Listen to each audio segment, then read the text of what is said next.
এটা হচ্ছে আমরা যে এলাকায় থাকি, এটা সেই বাজার, এটা বড় বাঙ্গার মাছ বাজার। তো এদিক থেকে যেতে হয় 90 দশক রেস্টুরেন্টে। এখানে অনেক গাছগাছালি আছে, খোলামেলা একটা পরিবেশ, তাই ভালো লাগে। আবার ওই পারে বাচ্চাদের একটা শিশু পার্কের মতো ছোট একটা পার্ক আছে, ওখানে গেলে বাচ্চারা একটু মজা করতে পারে। এই রেস্টুরেন্টের ভিতরে একটা সুবিধা আছে কি, ছোট বাচ্চারা আসলে এখানে দোলনার ব্যবস্থা আছে, তারপরে যে পিছলকাই ওখানের ব্যবস্থা আছে, বাচ্চারা একটু খেলাধুলার করার একটু ব্যবস্থা আছে। এজন্য এই রেস্টুরেন্টটা আমার কাছে ভালো লাগে। আমি আরো অনেকবার এসেছি, কোনো ভিডিও নেওয়া হয় না, অথচ এটার ভিতরে খাওয়া দাওয়ার যেখানে করে এখানে ভিডিও করতে নিষেধ করে। তো এটা হচ্ছে বাহিরের পরিবেশ, বাহিরে বসেও খাওয়া যায় খোলা আকাশের নিচে। ও যে আমার ছোট বাচ্চাটা, ও পিছলা কাচ্ছে। অপরদিকে এই যে একটা দোলনা আছে, এখানে বসছে, দোলনা খাবে, বলতেছে মা পিছন থেকে একটু দোলনা দাও।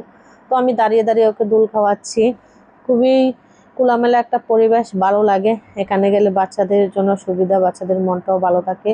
তো এক একটা গাছ আছে লাইটিং করা, আবার অন্যদিকে এই দেখতে পাচ্ছেন অনেক সুন্দর, মানে খোলামেলা পরিবেশ। ভিতরে খাওয়ার হচ্ছে, ভিতরে বসেও খেতে পারবে, আবার বাহিরে বসে খেতে পারবে, এরকম একটা পরিবেশ আছে। তো বাহির দিকে আপনাদের এখানে বেসিন আছে, টয়লেটের ব্যবস্থা আছে, আবার অনেক সুন্দর সুন্দর জিনিস আছে দেখার মতো।